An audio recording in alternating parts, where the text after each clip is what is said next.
Biotechnology का next lecture है pollen culture, या इसको हिंदी में बोल देते हैं परागकण संवर्धन। ठीक है, तो सबसे पहले इसके इंट्रोडक्शन की बात कर लेते हैं कि हम लोग पॉलन कल्चर को या परागकण संवर्धन को किस तरह से परिभाषित कर सकते हैं। तो ये क्या है, अभी एक आर्टिफिशियल प्रोसेस है या एक कृत्रिम प्रक्रिया है जिसमें हम लोग क्या करते हैं, स्टेरिलाइज्ड कंडीशंस के अंदर या निर्जमित परिस्थितियों के अंदर, ये कौन सी कंडीशंस होती हैं जिसमें कोई भी माइक्रोब जो है या सूक्ष्म जीव जो है वो वातावरण के अंदर या एटमॉस्फेयर के अंदर उपस्थित नहीं होता है, इसको बोलते हैं स्टेरिलाइज्ड कंडीशंस या निर्जमित परिस्थितियाँ। ठीक है, तो इन कंडीशंस के अंदर हम लोग क्या करते हैं, अभी परागकोश से या एंथर से क्या निकालते हैं, पराग कणों को या पॉलन ग्रेन्स को निकालते हैं। ठीक है, या फिर इनको क्या बोल देते हैं, लघु बीजाणु या माइक्रोस्पोर्स। तो इनको लघु बीजाणु या माइक्रोस्पोर्स भी बोल सकते हैं या परागकण या पॉलन ग्रेन्स भी बोल सकते हैं। ठीक है, तो इनको हमें कहाँ से निकालना है, भी परागकोश से या एंथर से निकालना है। ठीक है, और किस अवस्था पर निकालना है या किस स्टेज पर निकालना है, तो यूनिन्यूक्लिएटेड स्टेज पर, यानी एक केंद्र की अवस्था पर निकालना है। ठीक है, इसका क्या मतलब है, जब माइक्रोस्पोर या पॉलन ग्रेन या हम कहें लघु बीजाणु या परागकण के अंदर केवल एक ही केंद्रक होता है या केवल एक ही न्यूक्लियस होता है, उस अवस्था पर हमें इन्हें एंथर या परागकोश से निकालना है। ठीक है, और फिर उसको पोषक माध्यम के ऊपर, यानी जो न्यूट्रिएंट मीडियम हमने बनाया है, अगार माध्यम बनाया है, उसके ऊपर उसको कल्चर करना है या संवर्धित करना है। ठीक है, तो ये पूरे का पूरा प्रोसेस क्या कहलाता है, भी पॉलन कल्चर या परागकण संवर्धन कहलाता है। ठीक है, अब एक टर्म आती है एंड्रोजेनेसिस। ठीक है, हिंदी में भी यही बोलेंगे इसको, इंग्लिश में भी यही बोलते हैं। एंड्रोजेनेसिस क्या होता है, भी तो जो परागकण हम लोग संवर्धित करवा रहे हैं, ठीक है, पॉलन ग्रेन हम लोग संवर्धित करवा रहे हैं, उसमें कोशिका विभाजन हो, सेल डिवीजन हो, यानी कि एक परागकण जो है उसमें कोशिका विभाजन होगा, तो उससे होगा क्या, मल्टी सेलुलर या बहुकोशिकीय संरचना बनेगी। ठीक है, जिसको हम लोग क्या बोलेंगे, भ्रूण बोल देंगे, है ना, अगुणित भ्रूण या हैप्लॉइड एम्ब्रियो बन जाएगा। फिर उसमें क्या होगा, भी विभेदन होगा या डिफरेंशिएशन होगा। डिफरेंशिएशन का क्या मतलब है, अलग अलग प्रकार की सेल्स बनेंगी या विभिन्न प्रकार की कोशिकाओं का निर्माण होगा, जो आगे चलकर विभिन्न प्रकार के उत्तक, है ना, डिफरेंट टाइप के टिश्यूज बनाएंगे, और वो टिश्यूज मिलकर क्या बनाएंगे, अलग अलग टाइप के प्लांट ऑर्गन्स या पादप अंगों का निर्माण कर देती हैं, जिससे क्या बन जाता है, अगुणित पौधे या हैप्लॉइड प्लांट्स डेवलप हो जाते हैं। ठीक है, तो इस कृत्रिम प्रक्रिया को या आर्टिफिशियल प्रोसेस को क्या बोलते हैं हम लोग, एंड्रोजेनेसिस बोलते हैं। ठीक है, तो एंड्रोजेनेसिस क्या है, पॉलन ग्रेन या परागकण से अगुणित पौधा या हैप्लॉइड प्लांट विकसित होना, ठीक है, या डेवलप होना, क्या कहलाता है, एंड्रोजेनेसिस कहलाता है। अब ये जो एंड्रोजेनेसिस है ये दो प्रकार का हो सकता है। तो ये दो टाइप्स कौन कौन से हैं, भी एक तो है प्रत्यक्ष एंड्रोजेनेसिस या इसको डायरेक्ट एंड्रोजेनेसिस भी बोल देते हैं, और दूसरा है अप्रत्यक्ष एंड्रोजेनेसिस या इसको इनडायरेक्ट एंड्रोजेनेसिस भी बोल देते हैं। ठीक है, अब इन दोनों में अंतर क्या है, अभी प्रत्यक्ष एंड्रोजेनेसिस में क्या होता है, अभी जो लघु बीजाणु है या माइक्रोस्पोर है वो किसके समान बिहेव करना स्टार्ट कर देता है, जाइगोट के समान। ठीक है, नॉर्मली क्या होता है, जाइगोट से भ्रूण बनेगा और भ्रूण से क्या बनेगा, पौधा बनेगा। ठीक है, प्लांट्स में भी ऐसा ही होता है, एनिमल्स में भी ऐसा ही होता है। तो जाइगोट कैसा होता है, भी द्विगुणित होता है, जबकि लघु बीजाणु कैसा है, अगुणित है। ठीक है, ये दोनों में अंतर होता है। लेकिन जो लघु बीजाणु है या माइक्रोस्पोर है, ये जाइगोट के समान व्यवहार करना शुरू कर देता है। ठीक है, और कुछ इसमें चेंजेस होते हैं, कुछ परिवर्तन होते हैं, और परिवर्तन के बाद ये क्या बनाता है, एम्ब्रियो लाइक स्ट्रक्चर या भ्रूण के समान संरचना का निर्माण कर देता है, और फिर इसी भ्रूण से आगे चलकर क्या बनता है, अगुणित पौधे या हैप्लॉइड प्लांट डेवलप हो जाते हैं। ठीक है, तो ये जो प्रत्यक्ष एंड्रोजेनेसिस है या डायरेक्ट एंड्रोजेनेसिस है, इसको हम लोग भ्रूण जनन या एम्ब्रियोजेनेसिस भी कहते हैं, क्योंकि इसमें भ्रूण बनेगा और भ्रूण से फिर क्या बनेगा, आगे अगुणित पौधा या हैप्लॉइड प्लांट बनेगा। ठीक है, तो लघु बीजाणु या माइक्रोस्पोर से क्या बना, भ्रूण बना, एम्ब्रियो बना, और एम्ब्रियो से फिर क्या बना, अगुणित पौधा या हैप्लॉइड प्लांट बना। ठीक है, तो नॉर्मली जब भी प्लांट डेवलप होता है, डिप्लॉयड प्लांट या द्विगुणित पौधा, तो वो इसी तरीके से होता है, इसलिए इसको क्या बोल देते हैं, प्रत्यक्ष एंड्रोजेनेसिस या डायरेक्ट एंड्रोजेनेसिस। दूसरा है अप्रत्यक्ष एंड्रोजेनेसिस, या इसको क्या बोलते हैं, इनडायरेक्ट एंड्रोजेनेसिस। तो इनडायरेक्ट में क्या होता है भाई, जो माइक्रोस्पोर है या लघु बीजाणु है वो क्या करेगा, बार बार विभाजन करेगा, है ना, कंटिन्यूसली क्या करेगा, वो डिवीजन करेगा, सेल डिवीजन करेगा, और एक अनडिफ्रेंशिएटेड या अविभेदित उत्तक का निर्माण कर देता है, और उसको हम लोग क्या बोल देते हैं, कैलस बोल देते हैं। ठीक है, फिर कैलस की जो कोशिकाएं हैं या सेल्स हैं उनमें विभेदन या डिफ्रेंशिएशन होता है, जिससे अलग अलग प्रकार के टिश्यूज बनते हैं, उत्तक बनते हैं, और फिर उन उत्तकों से आगे चलकर क्या बनता है, अलग अलग प्रकार के प्लांट ऑर्गन्स का फॉर्मेशन हो जाता है। ठीक है, और फिर क्या बन जाएगा, इससे अगुणित पौधा या हैप्लॉइड प्लांट डेवलप हो जाएगा। ठीक है, तो अब यहाँ पे क्या बन रहा है, देखो माइक्रोस्पोर या लघु बीजाणु से कैलस बन रहा है, और कैलस से फिर क्या बन रहा है आगे, हैप्लॉइड प्लांट या अगुणित पौधा बन रहा है। ठीक है, तो ये जो प्रक्रिया है अप्रत्यक्ष एंड्रोजेनेसिस की या इनडायरेक्ट एंड्रोजेनेसिस की, इसको क्या बोल देते हैं, अंग जनन या ऑर्गेनोजेनेसिस। ठीक है, तो एम्ब्रियोजेनेसिस और ऑर्गेनोजेनेसिस, इन दोनों में क्या अंतर है ये आपको पता होना चाहिए।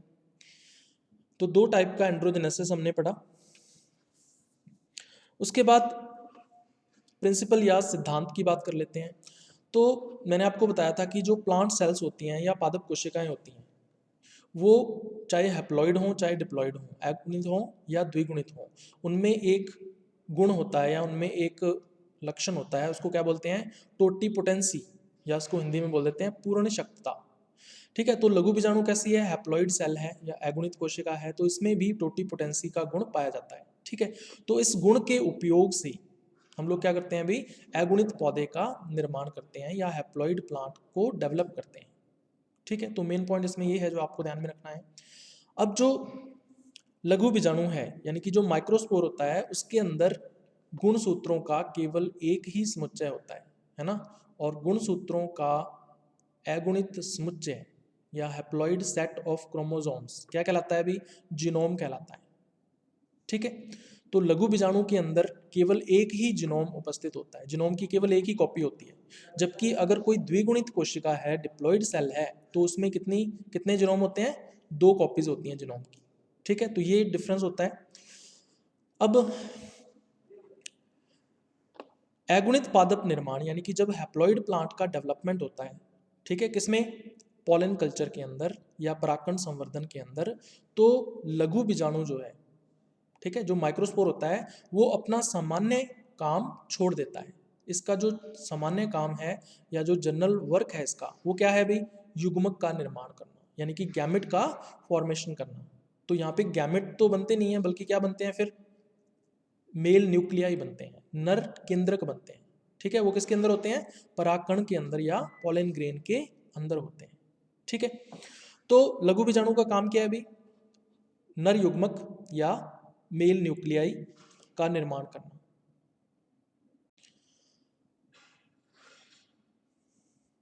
तो जब हैप्लॉइड प्लांट का फॉर्मेशन होता है या अगुणित पादप का निर्माण होता है, तो उस टाइम पे जो लघु बीजाणु है या माइक्रोस्पोर है, वो अपना सामान्य कार्य, है ना, सामान्य विकास यानी जो नॉर्मल डेवलपमेंट है एंड जो इसका फंक्शन है या कार्य है, वो रुक जाता है। ठीक है, तो फिर होगा क्या, कायिक कोशिका विभाजन के लिए, ठीक है, यानी कि सोमैटिक सेल डिवीजन के लिए इसे बलपूर्वक यानी फोर्सफुली इसे नए उपापचय पथ पर, है ना, या न्यू मेटाबॉलिक पाथवे की ओर इसको मोड़ दिया जाता है। ठीक है, तो इसमें होता क्या है, जो लघु बीजाणु है या माइक्रोस्पोर है, वो लगातार क्या करेगा, कोशिका विभाजन करेगा या सेल डिवीजन करेगा, और फिर क्या बनाएगा, या तो एम्ब्रियो का फॉर्मेशन कर देता है, ठीक है, और या फिर किसका फॉर्मेशन करेगा, कैलस का फॉर्मेशन करेगा। ठीक है, और फिर कैलस या एम्ब्रियो से आगे क्या बन जाता है, हैप्लॉइड प्लांट या अगुणित पौधे का निर्माण हो जाता है। ठीक है, तो ये चीज आपको ध्यान में रखनी है। अब एंथर कल्चर की बजाय जो पॉलन कल्चर है वो ज़्यादा सुइटेबल होता है। ठीक है, ऐसा क्यों है भाई, उसका एक कारण है, जब हम परागकोश संवर्धन करते हैं या एंथर कल्चर करते हैं, ठीक है, तो उस टाइम पे क्या होता है, परागकोश जो है या एंथर जो है, इसके अंदर डिप्लॉयड सेल्स भी होती हैं, है ना, द्विगुणित कायिक कोशिकाएं। जो परागकोश की भित्ति है या एंथर की जो वॉल होती है, उसमें क्या होता है भाई, डिप्लॉयड सेल्स होती हैं, ठीक है, द्विगुणित कोशिकाएं होती हैं। कभी कभी क्या होता है, जब संवर्धन की परिस्थितियां या कल्चर कंडीशंस हम लोग एंथर को देते हैं, एंथर कल्चर में या परागकोश संवर्धन के अंदर, तो क्या होता है भाई, ये जो द्विगुणित कोशिकाएं हैं या डिप्लॉयड सेल्स हैं, ये क्या हो जाती हैं, सक्रिय हो जाती हैं, ठीक है, ये क्या हो जाती हैं, सक्रिय हो जाती हैं या एक्टिव हो जाती हैं। तो एक्टिव हो जाएंगी तो क्या होगा भाई, अनचाहे या अनडिजायर्ड जो द्विगुणित कैलस है या डिप्लॉयड कैलस है या प्लांटलेट्स है, उनका निर्माण हो जाता है, ठीक है। लेकिन ये जो द्विगुणित कैलस बने हैं, ये हमारे काम के नहीं हैं, ठीक है, ये हमारे लिए यूजलेस है।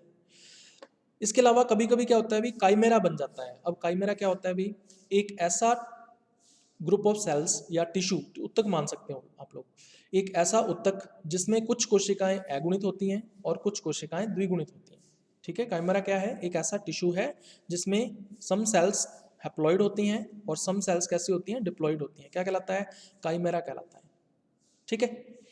तो काइमेरा और द्विगुणित कैलस, डिप्लॉइड कैलस जो है, ये हमारे काम का नहीं होता है, ठीक है। तो ये कहाँ बनता है, परागकोश संवर्धन में या एंथर कल्चर में बनता है। तो इस समस्या से हमें बचना है, तो इससे बचने के लिए हम लोग क्या करते हैं अभी, परागकोशों से निकाल लेते हैं, है ना, एंथर से हम लोग निकाल लेते हैं किसको, पराग कणों को या पॉलन ग्रेन्स को, ठीक है, उनको स्वतंत्र कर लेते हैं, फ्री कर लेते हैं, और फिर उसको पोषक माध्यम पर या कल्चर मीडियम के ऊपर उसको क्या कर लेते हैं, कल्चर कर लेते हैं या उसको संवर्धित कर लेते हैं, ठीक है। तो ये बेसिक कंसेप्ट रहती है पॉलन कल्चर के अंदर या परागकण संवर्धन के अंदर। चलिए, उसके बाद फिर जो अपनी इंपॉर्टेंट चीज़ है यहाँ पे, प्रोसीजर या विधि, ठीक है। तो इसमें हम लोग पॉलन कल्चर जो है वो कौन से प्लांट के अंदर करवा रहे हैं अभी, यहाँ पे हम लोग करवा रहे हैं तंबाकू के पौधे के अंदर, टोबैको प्लांट के अंदर, ठीक है। तो हमें क्या करना है अभी, सबसे पहला स्टेप इसमें क्या आएगा, जब तंबाकू के पौधे में पुष्पन होगा यानी फ्लावरिंग होगी जब टोबैको के प्लांट में, तो हमें क्या करना है अभी, फ्लोरल बड्स को या पुष्पीय कलिकाओं को एकत्रित करना है या कलेक्ट करना है। लेकिन ये फ्लोरल बड्स कैसी होनी चाहिए, बंद होनी चाहिए, क्लोज्ड होनी चाहिए, ठीक है, ये ध्यान में रखना है आपको। अब कौन सी फ्लोरल बड्स या क्लोज्ड फ्लोरल बड्स का हमें सिलेक्शन करना है या चयन करना है, तो ऐसी फ्लोरल बड्स जिनकी लेंथ या लंबाई जो है वो 17 से 22 mm होती है, ठीक है। इसके बीच में लंबाई अगर है फ्लोरल बड्स की, तो उनका सिलेक्शन हम लोग कर लेते हैं। जब फ्लोरल बड्स की लंबाई इतनी होती है, 17 से 22 mm होती है, तो क्या होता है अभी, जो बाह्य दल होते हैं यानी कि जो सेपल्स होते हैं, उनकी लंबाई या लेंथ जो है वो दलों या पेटल्स की लंबाई के बराबर हो जाती है या इक्वल हो जाती है, ठीक है। तो दल और बाह्य दल दोनों समान लंबाई के होते हैं। इसके अलावा जो फ्लोरल बड्स खुल रही होती हैं यानी कि ओपन हो रही होती हैं, उन फ्लोरल बड्स में कंटेमिनेशन या संदूषण हो चुका होता है, ठीक है। तो ये फ्लोरल बड्स हमारे काम की नहीं रहती हैं। तो ओपन हो रही फ्लोरल बड्स या खुल रही पुष्पीय कलिकाओं को हम लोग क्या कर देते हैं, डिस्कार्ड कर देते हैं या त्याग देते हैं, ठीक है। तो ये हमारा पहला स्टेप है। तो इसमें डायग्राम के अंदर आप देख सकते हो एक फ्लोरल प्लांट है। तो फ्लोरल बड्स हमें कहाँ मिलेंगे भी, प्लांट के बिल्कुल एपेक्स पर जो शाखाएं होंगी, ब्रांचेस होंगी, है ना, या मेन स्टेम के बिल्कुल एपेक्स पर भी मिल सकती हैं। तो हमें क्या करना है अभी, जो क्लोज्ड फ्लोरल बड्स हैं, पुष्पीय कलिकाएं जो बंद हैं, उनको एकत्रित कर लेना है। तो सीजर की सहायता से, कैंची की सहायता से इसको यहाँ से काट लेते हैं और 17 से 22 mm लंबाई की या लेंथ की जो फ्लोरल बड्स हैं उनको कलेक्ट कर लेते हैं, ठीक है। तो ये हमारा पहला स्टेप रहता है। उसके बाद नेक्स्ट स्टेप हम लोग बात करते हैं, जो हमने फ्लोरल बड्स सेलेक्ट की हैं, है ना, जो भी पुष्पीय कलिकाएं हमने जिनका चयन किया है, उनको कहाँ लेके जाते हैं अभी, LAF कैबिनेट के अंदर लेके जाते हैं। लैमिनार एयर फ्लो कैबिनेट के अंदर का जो एनवायरनमेंट है वो कैसा होता है, पूरी तरह से निर्जमित होता है या स्टेरिलाइज्ड होता है, ठीक है। तो हमें निर्जमित परिस्थितियों में ही काम करना है जितना भी काम आगे का होगा। तो LF कैबिनेट के अंदर हम लोग ले जाते हैं। अब प्रत्येक जो पुष्प कलिका होती है या प्रत्येक फ्लोरल बड जो होती है टोबैको की, ठीक है, टोबैको की बात कर रहे हैं, तंबाकू की बात कर रहे हैं, तो तंबाकू के प्रत्येक पुष्प कलिका के अंदर या फ्लोरल बड के अंदर कितने एंथर्स होते हैं, है ना, या कितने परागकोश होते हैं? टोटल 5 होते हैं। तो 5 पुंकेसर या स्टामेंस हैं, तो परागकोश भी उतने ही होंगे, एंथर्स भी उतने होंगे, तो 5। ठीक है। अब जो बंद कलिकाएं हैं, है ना, या जो क्लोज्ड फ्लोरल बड्स हैं, बड्स तो क्लोज्ड ली हैं हमने, तो इनके अंदर का जो एनवायरनमेंट होगा, ठीक है, अंदर का जो एनवायरनमेंट है या अंदर की जो सतह होती है इनकी, वो कैसी होती है? सेल्फ स्टेरलाइज्ड होती है या स्वतः निर्जमित होती है, क्योंकि बाहर से कुछ भी अंदर नहीं जा सकता, क्योंकि जो फ्लोरल बड है वो कंप्लीटली क्या है? बंद है, क्लोज्ड है। तो फ्लोरल बड क्लोज्ड है, बंद है, तो बाहर से कोई भी माइक्रोब या सूक्ष्म जीव जो है वो अंदर नहीं आ सकता। तो इसलिए फ्लोरल बड के अंदर की जो सतह है या इनर सरफेस जो है वो कैसी होती है? सेल्फ स्टेरलाइज्ड होती है, ठीक है। लेकिन जो बाहर की सतह होती है वो सेल्फ स्टेरलाइज्ड नहीं होती है, क्योंकि बाहर की सतह पर कोई भी माइक्रोब या सूक्ष्म जीव हो सकता है, तो हमें उसे नष्ट करना है। तो उसको नष्ट करने के लिए हमें क्या करना है? अभी फ्लोरल बड की बाहरी जो सतह है या आउटर जो सरफेस है फ्लोरल बड की, उसका हमें निर्जमीकरण करना है या स्टेरलाइजेशन करना है, ठीक है। तो आउटर सरफेस को स्टेरलाइज करने के लिए हम लोग क्या करते हैं? अभी सबसे पहला स्टेप हमारा इसके अंदर है, 10 सेकंड के लिए 70% एथेनॉल में उसको डुबो के रखते हैं, ठीक है। एक बीकर के अंदर 70% एथेनॉल लेकर और उसमें हम लोग फ्लोरल बड्स को डाल देते हैं, लेकिन 10 सेकंड के लिए ही रखना है, इससे ज़्यादा टाइम के लिए हम लोग नहीं रख सकते। तो उसके बाद फिर इन फ्लोरल बड्स को बाहर निकाल लेंगे। फिर एक दूसरे बीकर के अंदर हमें क्या करना है? 20% सोडियम हाइपोक्लोराइट का सॉल्यूशन लेना है, या 20% सोडियम हाइपोक्लोराइट विलेन लेना है, ठीक है। और फिर उस बीकर में क्या डाल देंगे? फ्लोरल बड्स को डाल देते हैं और 10 मिनट के लिए इन्हें डुबो कर रखना है, ठीक है। तो 10 मिनट में क्या होगा? स्टेरलाइजेशन हो जाएगा, निर्जमीकरण हो जाएगा। और फिर हम इन फ्लोरल बड्स को बाहर निकालकर एक अलग बीकर के अंदर, जिसमें डिस्टिल्ड वाटर है, आसुत जल है, उससे हम लोग 3 बार इसको वॉश कर लेते हैं या धो लेते हैं, ठीक है। ऐसा करने से क्या होगा? अभी जो फ्लोरल बड्स की बाहरी सतह है या आउटर सरफेस है, उसके ऊपर अगर कोई एक्स्ट्रा केमिकल या अतिरिक्त रसायन उपस्थित है तो वो हट जाएगा, ठीक है। ये फायदा होता है इसका। उसके बाद फिर एक नई निर्जमित पेट्री डिश के अंदर, एक न्यू स्टेरलाइज्ड पेट्री डिश के अंदर इनको ट्रांसफर कर लेते हैं या स्थानांतरित कर लेते हैं, ठीक है। अब इसको डायग्राम से समझते हैं अभी हम लोग। तो LF कैबिनेट के अंदर काम हो रहा है सारे का सारा। बीकर के अंदर 70% एथेनॉल लिया, फ्लोरल बड्स को इसमें डाला, 10 सेकंड के लिए इनमें डुबो कर रखते हैं। दूसरे स्टेप में 20% सोडियम हाइपोक्लोराइट विलेन हमने लिया बीकर के अंदर और फ्लोरल बड्स को इनमें डाल दिया और 10 मिनट के लिए इनको डुबो कर रखते हैं। और तीसरे स्टेप के अंदर हम लोग आसुत जल या डिस्टिल्ड वाटर से इसको वॉश कर लेते हैं, ठीक है। इन फ्लोरल बड्स को 3 बार जो है इनको वॉश करते हैं। तो ये 3 स्टेप्स जो हैं वो हमें स्टेरलाइजेशन के अंदर या निर्जमीकरण के अंदर रिपीट करने हैं, ठीक है। उसके बाद फिर हम लोग क्या करते हैं? अभी अब हमें इसके अंदर से एंथर्स को निकालना है या परागकोशों को निकालना है, ठीक है, क्योंकि ये तो फ्लोरल बड्स हैं या पुष्पीय कलिकाएं हैं, तो इनके अंदर क्या उपस्थित होता है? 5 एंथर्स या 5 परागकोश उपस्थित होते हैं, ठीक है। तो इसके लिए हम लोग क्या करेंगे? एक तीखे चाकू की सहायता से, है ना, एक फाइन नाइफ लेते हैं हम लोग और उसके द्वारा हम लोग क्या करते हैं? फ्लोरल बड के एक तरफ या एक साइड उसके क्या लगा लेते हैं? कट लगा लेते हैं, ठीक है। कट लगाने के बाद फिर हम लोग क्या करते हैं? अभी चिमटी का उपयोग करते हैं, ठीक है। और चिमटी के उपयोग से हम लोग दलों व बाह्य दलों को हटा देते हैं, जो भी सेपल्स एंड पेटल्स होते हैं उनको रिमूव कर दिया जाता है, ठीक है। रिमूव करने के बाद उसके अंदर क्या बचता है? अभी स्टामेंस बचते हैं, है ना। और ये स्टामेंस या पुंकेसर कितने होते हैं? 5 होते हैं। तो 5 स्टामेंस या पुंकेसरों को हम लोग उखाड़ते हैं चिमटी की सहायता से, है ना, फोर्सेप्स की हेल्प से, विद फिलामेंट, पुतंतु सहित, ठीक है। तो विद फिलामेंट हम लोग स्टामेंस को, 5 स्टामेंस को उखाड़ते हैं, ठीक है, उसकी अपरूटिंग करते हैं और फिर उसको ट्रांसफर कर लेते हैं या स्थानांतरित कर लेते हैं किसके अंदर? निर्जमित पेट्री डिश के अंदर, यानी स्टेरलाइज्ड पेट्री डिश के अंदर उसको ट्रांसफर कर लेते हैं, ठीक है। तो ट्रांसफ़र कर लिया। ट्रांसफ़र करने के बाद फिर हमें क्या करना है? अभी सिर्फ एंथर्स को अलग करना है, जो परागकोश हैं उनको अलग करना है। तो जो 5 पुंकेसरों के या 5 स्टामेन्स के जो फिलामेंट्स होते हैं या पुतंतु होते हैं, उनको हम लोग ब्लेड की हेल्प से काट देते हैं, काट कर अलग कर देते हैं। और अब जो है हमारे पास क्या बच जाते हैं, सिर्फ परागकोश या एंथर्स बच जाते हैं। ठीक है, इसके अलावा ऐसे भी एंथर्स हो सकते हैं या ऐसे भी परागकोश हो सकते हैं जो डैमेज हो गए हों या क्षतिग्रस्त हो गए हों, तो वो भी हमारे काम के नहीं रहते हैं, इसलिए इनको भी डिस्कार्ड कर दिया जाता है या त्याग दिया जाता है। तो इसको हम लोग डायग्राम से समझते हैं। अभी एक स्टेरलाइज्ड पेट्री डिश है, निर्जमित पेट्री डिश है, इसके अंदर हमने फ्लोरल बड्स को रख लिया है ना। ऐसी फ्लोरल बड्स या पुष्पीय कलिकाएं जिनका हमने क्या कर लिया है, निर्जमीकरण कर लिया था। ठीक है, स्टेलाइजेशन कर लिया था। अब हम क्या करेंगे, भी दूसरे डायग्राम के अंदर आप देख सकते हो, एक नाइफ या चाकू की सहायता से हम लोग क्या करते हैं, पुष्प कलिका या फ्लोरल बड के एक तरफ कट लगा लेते हैं। कट लगाने के बाद जो भी स्टामेंस, जो भी सेपल्स एंड पेटल्स होंगे या दल और बाह्य दल होंगे, उनको चिमटी की सहायता से हम लोग रिमूव कर देंगे, हटा देंगे। और फिर इसके अंदर जो स्टामेंस होंगे या पुंकेसर होंगे 5, उनको हम लोग निकाल कर और नई पेट्री डिश के अंदर स्थानांतरित कर लेते हैं या ट्रांसफ़र कर लेते हैं। ठीक है, तो आप देख सकते हो स्टामेंस यहाँ पर आ चुके हैं।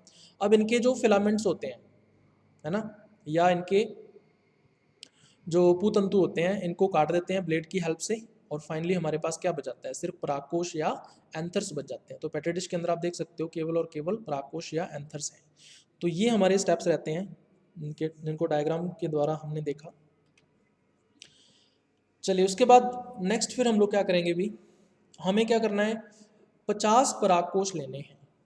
ठीक है, यहाँ देख सकते हो आप इस पेट्री डिश के अंदर आपको सिर्फ 3 परागकोश या एंथर्स दिख रहे होंगे, लेकिन हमें कितने लेने हैं, 50 परागकोश लेने हैं। इसका मतलब हमें कई सारी फ्लोरल बड्स में से, कई सारी पुष्प कलिकाओं में से परागकोशों को या एंथर्स को निकालना होगा। तो कम से कम 50 परागकोश हम लोग लेकर, एंथर्स लेकर हम उसको कहाँ डालते हैं, अभी एक निर्जमित बीकर में डालते हैं, है ना, एक स्टेरलाइज्ड बीकर के अंदर डाल देते हैं। और उस बीकर में क्या होता है, 20 ml द्रव माध्यम होता है या 20 ml लिक्विड मीडियम होता है। ठीक है, अब द्रव माध्यम जो हम लोग ले रहे हैं बीकर के अंदर, वो 3 कोई भी एक ले सकते हैं इन तीनों में से। एक तो हो सकता है MS माध्यम, है ना, जिसको मोराशिक एंड स्कू मीडियम बोल देते हैं। दूसरा हो सकता है वाइट माध्यम, है ना, और तीसरा निश्च माध्यम या निश्चिका माध्यम भी बोल देते हैं इसको। तो इसकी खास बात क्या होती है कि ये द्रव अवस्था में होता है। द्रव अवस्था में क्यों है, क्योंकि इसमें हमने अगार अगार को मिक्स नहीं किया है। अगार अगार का काम क्या होता है, माध्यम को ठोस बनाना। तो हमने इसमें अगार अगार नहीं मिलाया है, बाकी सारे के सारे जो न्यूट्रिएंट्स हैं या पोषक पदार्थ हैं वो इस माध्यम के अंदर उपस्थित होते हैं, इसलिए ये द्रव अवस्था में रहता है। तो द्रव माध्यम कितना है, 20 ml है, बीकर के अंदर हमने ले लिया है। अब इसके अंदर हम लोग क्या करेंगे, 50 परागकोश या एंथर्स इसके अंदर डाल देंगे। ठीक है, तो ये हमारा नेक्स्ट स्टेप रहता है अभी। उसके बाद फिर नेक्स्ट स्टेप हमारा क्या रहेगा, हमें क्या करना है, अभी एक ग्लास रॉड लेनी है। ठीक है, कांच की बनी हुई एक रॉड लेनी है, और वो कैसी होनी चाहिए, निर्जमित या स्टेरिलाइज्ड होनी चाहिए। ठीक है, और इस ग्लास रॉड की सहायता से हम लोग क्या करते हैं, परागकोशों को या एंथर्स को स्क्वीज करते हैं। स्क्वीज करने का मतलब क्या होता है, उनको दबाते हैं। ठीक है, कैसे दबाएंगे, बीकर की आंतरिक दीवार के साथ, है ना, जो बीकर की इनर सरफेस है ना, या इनर वॉल जो है उसके साथ इसको दबाते हैं। ठीक है, इस ग्लास रॉड की सहायता से बीकर के दीवार के साथ हम लोग क्या करेंगे, इनको स्क्वीज करेंगे या दबाएंगे इनको। और इनको दबाने से होगा क्या, भी जो परागकण होंगे, है ना, इन एंथर्स के अंदर या परागकोशों के अंदर जो परागकण या पॉलन ग्रेन्स होते हैं वो बाहर आ जाते हैं। बाहर फिर कहाँ आ जाएंगे, वो इस द्रव माध्यम के अंदर आ जाएंगे। ठीक है, जब हम इनको स्क्वीज करते हैं, दबाते हैं, तो इन परागकोशों का क्या हो जाता है, स्फुटन हो जाता है, इन एंथर्स का डाइसेंस हो जाता है। और डाइसेंस होने से जो परागकण हैं या पॉलन ग्रेन्स हैं वो द्रव माध्यम के अंदर आ जाते हैं। ठीक है, तो ये हमारा नेक्स्ट स्टेप रहता है अभी। उसके बाद फिर हमें क्या करना है, अभी नायलॉन की छलनी से छानना है। ठीक है, नायलॉन की बनी हुई एक सीव लेंगे, छलनी लेंगे और परागकोशों को छान लेंगे। ये जो विलेन हमने बनाया था, है ना, इस बीकर के अंदर आफ्टर स्क्वीजिंग, है ना, परागकोशों को दबाने के बाद जो विलेन बचेगा, इस विलेन को हम लोग छानेंगे। ठीक है, और छानने से होगा क्या, भी जो एंथर्स के टुकड़े होंगे, ठीक है, जो परागकोशों के टुकड़े होंगे वो इस छलनी के ऊपर ही रह जाएंगे। ठीक है, जबकि द्रव माध्यम व परागकण आसानी से इसके अंदर से गुजर जाएंगे। ठीक है, तो हमारे पास इस बीकर के अंदर जो क्षनित, ठीक है, आता है, इसको हम लोग क्या बोलते हैं फिर, परागकण निलंबन या पॉलन सस्पेंशन बोल देते हैं, या पॉलन ग्रेन सस्पेंशन बोल देते हैं। ठीक है, इसके अंदर द्रव माध्यम प्लस पॉलन ग्रेन्स या परागकण ही होते हैं। तो एंथ्रस के टुकड़े या परागकोशों के जो टुकड़े हैं वो कहाँ रह जाते हैं, इस छलनी के अंदर ही रह जाते हैं। तो ये छानने का जो पर्पज होता है हमारा वो ये होता है। तो इस प्रकार हमने परागकण निलंबन या परागकण या पॉलन सस्पेंशन जो है वो डेवलप कर लिया है। ठीक है, चलिए उसके बाद फिर हमारा नेक्स्ट स्टेप आता है अभी सेंट्रीफ्यूगेशन का, है ना। सेंट्रीफ्यूगेशन हमें कम स्पीड पर करना है। कितने टाइम के लिए करना है, 5 मिनट के लिए करना है। तो हम लोग क्या करेंगे अभी, एक टेस्ट ट्यूब के अंदर पॉलन सस्पेंशन या परागकण निलंबन को ले लेंगे, ठीक है, और कम स्पीड पर, कम स्पीड का मतलब 500 से 800 आरपीएम, आरपीएम का मतलब क्या होता है, राउंड पर मिनट, सेंट्रीफ्यूगल मशीन के अंदर टेस्ट ट्यूब को डाल देंगे। और सेंट्रीफ्यूगल मशीन की जो स्पीड रखनी है घुमाने की वो कितनी होनी चाहिए, 500 से 800 आरपीएम होनी चाहिए, मतलब 1 मिनट में 500 से 800 राउंड आने चाहिए। ठीक है, और कब तक करना है, 5 मिनट के लिए सेंट्रीफ्यूगेशन करना है। ठीक है, सेंट्रीफ्यूगेशन करने से होगा क्या, देखो डायग्राम के अंदर आप देख सकते हो, सेंट्रीफ्यूगेशन करने से जो परागकण है वो बॉटम पर या आधार पर बैठ जाते हैं। ठीक है, और क्या बना लेते हैं, एक पैलेट बना लेते हैं या एक ठोस समूह या सॉलिड मास बना लेते हैं। ठीक है, इसको क्या बोल देते हैं, परागकण पैलेट या पॉलन पैलेट बोल देते हैं। और जो ऊपर वाला लिक्विड है वो क्या कहलाता है, अधिप्लावी या अधिप्लवी बोल देते हैं, या इसको बोल देते हैं इंग्लिश के अंदर सुपरनाटेंट। तो इस सुपरनाटेंट या अधिप्लवी को हम लोग डिस्कार्ड कर देते हैं या त्याग देते हैं। तो अधिप्लवी को क्या कर दिया जाता है, डिस्कार्ड कर दिया जाता है। अब परागकणों की जो पैलेट होती है, ये वाली जो परागकण पैलेट है या पॉलन पैलेट है, उसको ताजा द्रव माध्यम में निलंबित करते हैं, है ना। फ्रेश लिक्विड मीडियम के उसको मीडियम के अंदर उसको फिर से क्या किया जाता है, रिसस्पेंशन किया जाता है उसका, या निलंबन किया जाता है। तो एक बीकर लिया हमने, इस बीकर के अंदर हमने ताजा द्रव माध्यम डाल दिया, फ्रेश लिक्विड मीडियम डाल दिया, और फिर इसमें क्या डाला हमने, परागकण पैलेट्स को इसके अंदर ट्रांसफर कर लेते हैं या डाल देते हैं। ठीक है, तो ताजा द्रव माध्यम में परागकण निलंबन जो है बन जाता है। ठीक है, फ्रेश लिक्विड मीडियम के अंदर पॉलन सस्पेंशन तैयार हो जाता है। ठीक है, तो ये हमारे कुछ स्टेप्स रहते हैं इसके अंदर। उसके बाद फिर हम लोग क्या करते हैं, अभी फिर से सेंट्रीफ्यूगेशन करवाते हैं। ठीक है, नेक्स्ट स्टेप हमारा क्या है, फिर से हम सेंट्रीफ्यूगेशन करवाते हैं। तो सेंट्रीफ्यूगेशन फिर से हम लोग कम स्पीड पर करवाते हैं, 500 से 800 आरपीएम राउंड पर मिनट स्पीड होनी चाहिए सेंट्रीफ्यूगल मशीन की। और ऐसा करने से होगा क्या, फिर से जो परागकण है वो बॉटम पर बैठ जाएंगे, परागकण पैलेट बन जाएगी। ठीक है, और जो अधिप्लवी होगा, सुपरनाटेंट होगा, और उसको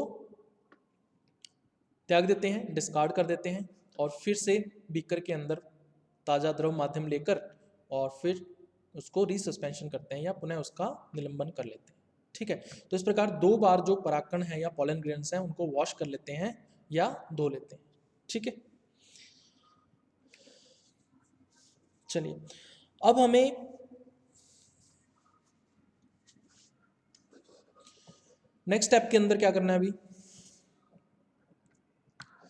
एक पेट्री डिश लेनी है जिसका साइज या आकार कितना होना चाहिए, 5 सेंटीमीटर होना चाहिए। तो 5 सेंटीमीटर व्यास की हमें एक पेट्री डिश लेनी है, और उस पेट्री डिश के अंदर हमें क्या डालना है, द्रव माध्यम डालना है या लिक्विड मीडियम डालना है। अब हम क्या करेंगे, एक पिपेट लेंगे। ठीक है, पिपेट की सहायता से हम लोग क्या करेंगे, 2.5 ml परागकण निलंबन को मापेंगे। ठीक है, ये जो परागकण निलंबन हमने बनाया है, इसमें से पिपेट की सहायता से, पिपेट की हेल्प से हम लोग क्या करेंगे, 2.5 ml निकाल लेंगे, है ना, माप के निकाल लेंगे। और निकालने के बाद फिर द्रव माध्यम पर, ठीक है, जो लिक्विड मीडियम है उसके ऊपर 5 सेंटीमीटर पेट्री डिश पर फैला देते हैं। तो ये जो 5 सेंटीमीटर पेट्री डिश है जिसमें हमने द्रव माध्यम दिया है, उसके अंदर इस परागकण निलंबन को या पॉलन सस्पेंशन को फैला दिया जाता है या इसको स्प्रेड कर दिया जाता है। ठीक है, जो पॉलन ग्रेन्स होते हैं या परागकण होते हैं, ठीक है, ये द्रव माध्यम के अंदर या लिक्विड मीडियम के अंदर बहुत अच्छी वृद्धि करते हैं। ठीक है, बहुत बढ़िया तरीके से ये क्या करते हैं, ग्रोथ करते हैं। ठीक है, तो ये चीज़ आपको ध्यान में रखनी है। 1 ml जो परागकण निलंबन होता है या पॉलन सस्पेंशन होता है, उसके अंदर कितने परागकण हो सकते हैं? तो 10 की घात 3 से लेके 10 की घात 4 तक परागकण हो सकते हैं। इसका मतलब क्या है भाई, 1000 से लेके 10,000 तक परागकण या पॉलन ग्रेन्स हो सकते हैं 1 ml परागकण निलंबन या पॉलन सस्पेंशन के अंदर। ठीक है, तो ये चीज़ आपको ध्यान में रखनी है। तो डायग्राम के अंदर आप देख सकते हो, एक पिपेट की हेल्प से हमने परागकण निलंबन या पॉलन सस्पेंशन को 5 सेंटीमीटर पेट्री डिश में ट्रांसफ़र करना है, डालना है किसमें, द्रव माध्यम के अंदर। ठीक है, लिक्विड मीडियम हमने इस पेट्री डिश के अंदर लिया है। तो इस डायग्राम से आपको समझ में आ रहा होगा।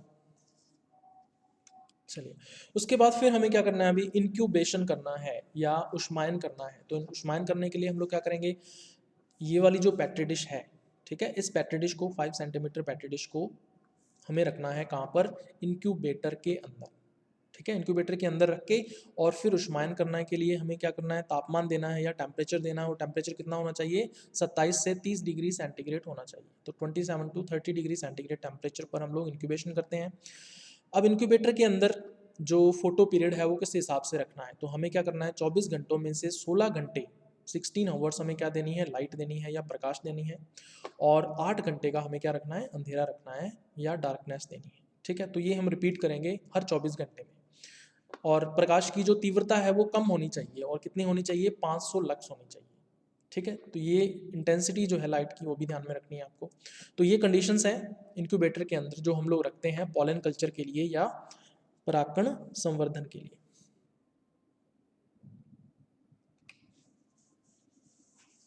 तो इस डायग्राम के अंदर आप देख सकते हो 27 से 30 डिग्री सेंटीग्रेड टेम्परेचर जो है वो इंक्यूबेटर के अंदर रखना है। इंक्यूबेटर है, इसमें हमने पेट्री डिश को रख दिया है।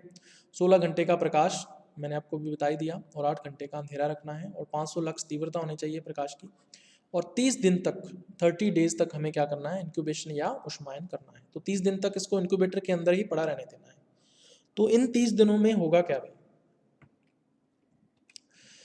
30 दिन के पश्चात क्या होगा, आफ्टर द 30 डेज तरुण भ्रूण समान संरचनाएं देखी जा सकती हैं। ठीक है, यंग एम्ब्रियो लाइक स्ट्रक्चर्स आपको दिखाई देंगी। ठीक है, तो ये देख सकते हो आप 30 दिन के पश्चात इस पेट्री डिश के अंदर आपको एम्ब्रियो लाइक स्ट्रक्चर जो है ना, यंग एम्ब्रियो जो कि हैप्लॉइड होंगे वो आपको देखने को मिलेंगे। अब आपको क्या करना है, नेक्स्ट स्टेप के अंदर इन एम्ब्रियोज को, इन भ्रूणों को आपको निकालकर और ठोस माध्यम पर स्थापित करना है एक नई कल्चर ट्यूब के अंदर या एक नई संवर्धन ट्यूब के अंदर। ठीक है, तो भ्रूणों को, एम्ब्रियो को नए ताजा अगार माध्यम पर स्थापित करते हैं। तो अगार माध्यम आ गया, अगार का मतलब यहाँ पे क्या होगा, ठोस होगा माध्यम। तो न्यू अगार मीडियम के ऊपर इसको स्टैब्लिश करना है इन एम्ब्रियो को। ठीक है, और उष्मायन करना है फिर से इंक्यूबेटर के अंदर रख के। और इस बार टेम्परेचर कितना होना चाहिए, 24 से 28 डिग्री सेंटीग्रेड होना चाहिए। लाइट पीरियड कितना होना चाहिए, 24 घंटे का, और 10 घंटे का अंधकार हमें देना है 24 घंटों में से। ठीक है, तो 14 घंटे 14 आवर्स लाइट पीरियड और 10 आवर्स या 10 घंटे डार्क पीरियड या अंधकार देना है। ठीक है, प्रकाश की तीव्रता यहाँ पे बहुत ज़्यादा रखनी पड़ेगी आपको, कितनी होगी, 2000 लक्स। ठीक है, तो 2000 लक्स प्रकाश की तीव्रता इसके अंदर रखनी है। तो डायग्राम के अंदर आप देख सकते हो, संवर्धन ट्यूब के अंदर या कल्चर ट्यूब के अंदर हमने ताज़ा अगार माध्यम के ऊपर, ठोस अगार माध्यम के ऊपर अगुणित भ्रूण या हैप्लॉइड एम्ब्रियो को स्टैब्लिश कर दिया है, और इस कल्चर ट्यूब को कॉटन प्लग की सहायता से बंद कर दिया है। और फिर इसको कहाँ रखना है, अपने इंक्यूबेटर में रखना है। इंक्यूबेटर में कंडीशंस मैंने बताई दी आपको, 24 से 28 डिग्री सेंटीग्रेड तापमान, 14 घंटे प्रकाश, 10 घंटे अंधेरा, और 2000 लक्स तीव्रता जो है प्रकाश की वो होनी चाहिए। ठीक है, तो होगा क्या अभी, जो अगुणित भ्रूण है या हैप्लॉइड एम्ब्रियो है, ये प्लांटलेट्स में डेवलप हो जाएगा, है ना। इससे छोटे छोटे पौधे बन जाएंगे, जिसमें नीचे की तरफ रूट सिस्टम बन जाएगा और ऊपर की तरफ शूट सिस्टम बन जाएगा, जिसमें लीव्स, है ना, और इसका मेन एक्सिस, मुख्य अक्ष होगा। तो अब हमें करना क्या है अभी, जब अगुणित प्लांटलेट्स, जो हैप्लॉइड प्लांटलेट्स इस अगुणित भ्रूण से या हैप्लॉइड एम्ब्रियो से डेवलप होंगे, जब इनकी लंबाई 50 mm हो जाती है, ठीक है, जब इनकी लंबाई 50 mm हो जाती है, तो हम लोग क्या करते हैं अभी, इसको रनिंग टैप वाटर से वॉश कर लेते हैं, या नल के बहते हुए पानी से हम लोग इसको धो लेते हैं। इसको धोते क्यों है भाई? ताकि इसका जो रूट सिस्टम है, इसका जो मूल तंत्र है, उसको अगार माध्यम से, क्योंकि अगार माध्यम जो है उसके साथ चिपका हुआ होगा, तो अगार माध्यम से उसको स्वतंत्र किया जा सके, तो उसको फ्री करने के लिए अगार मीडियम से हम लोग क्या करते हैं, रनिंग टैप वाटर में इसको वॉश कर लेते हैं। ठीक है, और फिर हम लोग क्या करते हैं भाई, छोटे गमलों में, है ना, स्मॉल साइज के पॉट्स के अंदर, है ना, और इन पॉट्स में हमें क्या डालना है, कंपोस्ट डालनी है। ठीक है, और ये कंपोस्ट कैसी होनी चाहिए, ऑटोक्लेवित होनी चाहिए, यानी कि निर्जमित होनी चाहिए या स्टेरलाइज्ड होनी चाहिए। ठीक है, तो इनके अंदर हम लोग क्या करते हैं, ये जो हमने प्लांटलेट्स फ्री किए हैं 50 mm लंबाई के, इनको इनमें रोपित कर देते हैं या इनकी प्लांटिंग कर देते हैं। ठीक है, इसके साथ साथ हम लोग क्या करते हैं अभी, कांच के बीकर से इसको ढक देते हैं, इन छोटे गमलों को या इन पॉट्स को कांच के बीकर से ऊपर से ढक देते हैं। क्यों ढकते हैं अभी? ड्राइंग को रोकने के लिए या शुष्कन को रोकने के लिए।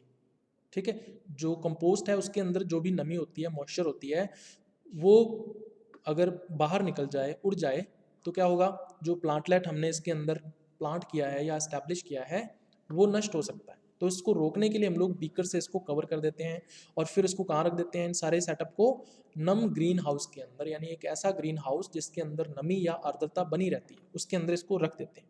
ठीक है, तो कुछ सप्ताहों पश्चात, है ना, कुछ आफ्टर द सम वीक्स क्या होगा अभी, जो प्लांटलेट्स हैं वो बड़े हो जाएंगे, है ना, डेवलप हो जाएंगे, और फिर हम लोग क्या करेंगे भी, जो बीकर हमने रखे थे छोटे गमलों के ऊपर, इन बीकरों को हटा देंगे, इनको रिमूव कर दिया जाता है, और इन पौधों को छोटे गमलों से निकालकर, इन प्लांटलेट्स को छोटे गमलों से या स्मॉल पॉट से निकालकर हम लोग क्या करते हैं, बड़े गमलों के अंदर, है ना, लार्ज साइज के पॉट्स के अंदर इनको ट्रांसप्लांट कर देते हैं या रोपित कर देते हैं। और इन गमलों के अंदर क्या होता है भी, मृदा होती है, सोयल होती है। ठीक है, तो हमें इनको सोयल के अंदर अडेप्टेबल बनाना है या अनुकूलित बनाना है। ठीक है, तो ये हमारे स्टेप्स रहते हैं। और यहाँ पे होता क्या है अभी, जब अपने इसको मृदा युक्त या सॉइल युक्त जो लार्ज पॉट्स होते हैं या बड़े गमले होते हैं उनमें ट्रांसप्लांट कर देते हैं, तो प्लांट जो है वो यहीं पर मैच्योर होता है इन्हीं गमलों के अंदर। ठीक है, और फिर यहीं पर ही इसका क्या हो जाता है, फ्लावरिंग या पुष्पन हो जाता है। तो इसका लाइफ साइकिल जो है वो इन्हीं पॉट्स के अंदर ये कंप्लीट करता है। तो इस डायग्राम के अंदर आप देख सकते हो भी, संवर्धन ट्यूब के अंदर या कल्चर ट्यूब के अंदर प्लांटलेट्स डेवलप हो चुके हैं। और ये प्लांटलेट्स कैसे हमें कितनी लंबाई के होने चाहिए, 50 mm लंबाई तक हो जाते हैं। और 50 mm लंबाई के जब ये हो गए, तो इस प्लांटलेट को हम लोग बाहर निकालेंगे, टैप वाटर के अंदर नल के पानी से इसको धो लेते हैं, वॉश कर लेते हैं। वॉश करने से क्या होगा, जो अगार माध्यम होगा या मीडियम होगा वो हट जाता है, रिमूव हो जाता है। ठीक है, तो इसका रूट सिस्टम जो है वो फ्री हो जाएगा। अब इसको क्या करना है, हमें छोटे गमले के अंदर या स्मॉल पॉट के अंदर जिसमें हमने कंपोस्ट डाल रखी है, उस कंपोस्ट युक्त स्मॉल पॉट के अंदर इसको प्लांट कर देते हैं, इस प्लांटलेट को। ठीक है, तो इसका रूट सिस्टम कंपोस्ट के अंदर आ गया, और फिर इसको कवर कर देते हैं किसके द्वारा, बीकर के द्वारा। तो बीकर की हेल्प से इसको हमने कवर कर दिया है, ताकि जो कंपोस्ट है उससे मॉइस्चर जो है या नमी जो है वो इवेपोरेट ना हो। ठीक है, और फिर इसको कहाँ रखते हैं अभी, नम ग्रीन हाउस के अंदर, या मोइस्ट जो ग्रीन हाउस है उसके अंदर इसको रख देते हैं। ठीक है, तो कुछ सप्ताहों के पश्चात हम लोग क्या करते हैं, इसको फिर यहाँ से निकालते हैं, और एक बड़े पॉट के अंदर या बड़े गमले के अंदर जिसमें हमने सॉइल डाल रखी है, उसमें इस प्लांट को ट्रांसप्लांट कर देते हैं, और यहीं पर इसका मैचुरेशन होता है और फिर फ्लावरिंग करता है ये। ठीक है, तो ये था अभी कंप्लीट प्रोसेस या प्रोसीजर पॉलन कल्चर या परागकण संवर्धन का। अब इसके लाभ या एडवांटेजेस देख लेते हैं भाई। तो जो बेसिक रिसर्च है या आधारभूत अनुसंधान है, उसके लिए हम लोग पॉलन कल्चर का जो उपयोग है या परागकण संवर्धन का जो उपयोग है वो कर सकते हैं, तो ये एक एडवांटेज रहता है। इसके अलावा पॉलन कल्चर बहुत ज़्यादा सिंपल प्रोसेस है या सरल प्रक्रिया है, इसलिए आसानी से किया जा सकता है, तो आसानी से हम लोग हैप्लॉइड प्लांट्स डेवलप कर सकते हैं। इसके अलावा लेस टाइम कंज्यूमिंग है, ये बहुत कम समय लेता है, तो कम समय में ही हम लोग क्या कर सकते हैं, हैप्लॉइड प्लांट्स को इससे डेवलप कर सकते हैं। इसके अलावा ये रिस्पॉन्सिव है, उत्तरदायी होता है। इसके अलावा हम लोग क्या कर सकते हैं अभी, इसके अंदर म्यूटेशन की स्टडी कर सकते हैं, उत्परिवर्तन का अध्ययन कर सकते हैं। आपको पता होगा कि ये जो प्लांट्स होते हैं ये कैसे होते हैं, इससे जो डेवलप होते हैं वो हैप्लॉइड होते हैं, ठीक है। और जो हैप्लॉइड प्लांट्स हैं या एगुणित पौधे हैं, उनमें प्रत्येक जीन का, हर एक जीन का केवल एक ही युग्म विकल्पी होता है या केवल एक ही एलील होता है, ठीक है। इसी वजह से कोई भी अप्रभावी उत्परिवर्तन, ठीक है, या रिसेसिव म्यूटेशन या कोई कैरेक्टर जो है, रिसेसिव कैरेक्टर जो है, वो स्पष्ट रूप से इन हैप्लॉइड पौधों के अंदर या एगुणित पौधों के अंदर हमें दिखाई देता है, ठीक है। सिर्फ इसी वजह से कि ये पौधे कैसे होते हैं, एगुणित होते हैं या हैप्लॉइड होते हैं, ठीक है।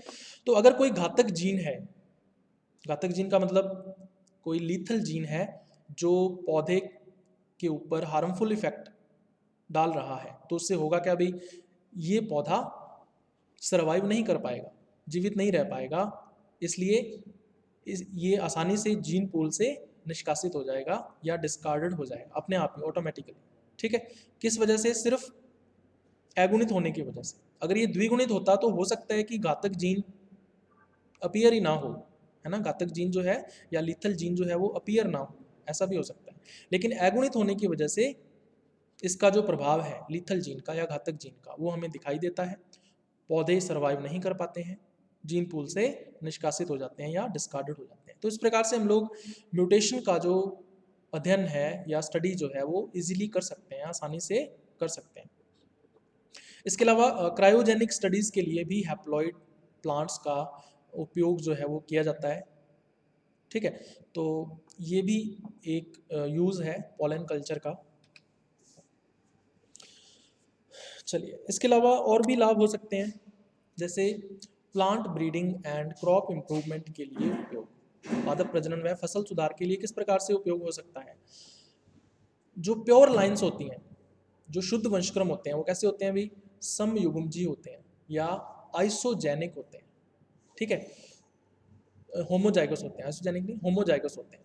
तो होमोजाइगस प्योर लाइन्स या समयुग्मजी शुद्ध वंशक्रमों का उपयोग जो है वो पादप प्रजनन के अंदर या प्लांट ब्रीडिंग के अंदर किया जाता है, विभिन्न प्रजनन विधियों के अंदर या डिफरेंट ब्रीडिंग मेथड्स के अंदर। तो उनको हम लोग उत्पन्न कर सकते हैं या डेवलप कर सकते हैं, कैसे, पॉलन कल्चर के द्वारा या परागकण संवर्धन के द्वारा। कैसे करेंगे, परागकण को संवर्धित करेंगे, जिससे क्या विकसित होगा, एगुणित पौधे विकसित होंगे। इस एगुणित पौधे या हैप्लॉइड प्लांट को हम लोग ट्रीट करवाएंगे या उपचारित करेंगे, किससे, कॉल्चिसीन रसायन से। तो कॉल्चिसीन करता क्या है अभी, गुणसूत्रों की संख्या का द्विगुणन कर देता है। तो एगुणित पौधा किस में परिवर्तित हो जाएगा, द्विगुणित पौधे में परिवर्तित हो जाएगा। और ये जो द्विगुणित पौधा या डिप्लॉइड प्लांट बना है, ये कैसा होगा, 100%, 100% कैसा होगा, समयुग्मजी या होमोजाइगस होगा, ठीक है। और इसी को हम लोग क्या बोलते हैं, प्योर लाइन या शुद्ध वंशक्रम। तो इस प्रकार से हम लोग प्योर लाइन या शुद्ध वंशक्रम बना सकते हैं। तो इस प्रकार से इन होमोजाइगस लाइंस का उपयोग हम लोग फसल सुधार के अंदर या क्रॉप इम्प्रूवमेंट के अंदर कर सकते हैं, ठीक है। इसके अलावा जो बागवानी पौधे होते हैं, यानी कि जो हॉर्टिकल्चरल प्लांट्स होते हैं, उनके लिए एगुणित जो संवर्धन है, यानी कि जो हैप्लॉइड प्लांट का प्रोडक्शन है, उसका भी एप्लीकेशन होता है। तो ये भी एक बेनिफिट है या लाभ है इसका। इसके अलावा जो सेकेंडरी मेटाबोलाइट्स हैं या द्वितीयक मेटाबोलाइट्स हैं, उनकी स्टडी भी हम लोग या उनका अध्ययन भी हम लोग कर सकते हैं पॉलन कल्चर के द्वारा, है ना, या परागकण संवर्धन के द्वारा। लास्ट है इसके अंदर हानियां या डिसएडवांटेजेस। तो पॉलन ग्रेन कल्चर या परागकण संवर्धन की कुछ हानियां भी होती हैं। तो सबसे पहला इसके अंदर क्या होता है भी, इसमें स्किल या कौशल की आवश्यकता होती है ना। स्किल किस लिए चाहिए भी, जो परागकोश और परागकण, इनका पृथक्करण करना है, हमें सेपरेशन करना है, ठीक है। सबसे पहले परागकोशों को कहाँ से निकालेंगे, पुष्पीय कलिकाओं से निकालेंगे। एंथर्स को फ्लोरल बड से सेपरेट करते हैं, और फिर एंथर्स से, परागकोशों से हम लोग परागकणों को पृथक करते हैं, यानी कि पॉलन ग्रेन्स को सेपरेट करते हैं। तो अगर परागकण व परागकोश यानी एंथर्स एंड पॉलन ग्रेन्स अगर डैमेज हो जाएं, क्षतिग्रस्त हो जाएं, तो हमारा जो एक्सपेरिमेंट है वो फेल हो जाता है, ठीक है, सक्सेसफुल नहीं होगा। तो इसलिए हमें एक ट्रेंड पर्सन की आवश्यकता होती है जिसके अंदर ऐसा कौशल हो या ऐसी स्किल हो जिससे हम बिना क्षति पहुंचाए या बिना डैमेज किए एंथर्स एंड पॉलन ग्रेन्स को निकाल सकें। ठीक है, तो इसके लिए हमें ट्रेंड पर्सन चाहिए। तो कोई भी एक नॉर्मल पर्सन ऐसा नहीं कर सकता, तो हमें ट्रेंड पर्सन की आवश्यकता होती है। तो सबसे पहला डिसएडवांटेज ये है। दूसरा, जो सीरियल्स होती हैं या धान्य फसलें होती हैं उनमें पॉलन कल्चर करवाना बहुत ही कठिन होता है ना, या बहुत ही हार्ड होता है, इसलिए उनमें ये सफल विधि नहीं है। ठीक है, बहुत ज़्यादा सफलता या बहुत ज़्यादा सक्सेसफुल हमें सक्सेस जो है वो हमें सीरियल क्रॉप्स के अंदर नहीं मिली है पॉलन कल्चर के अंदर। ठीक है, तो ये चीज़ आपको ध्यान में रखनी है। तो ये था अभी अपना आज का लेक्चर।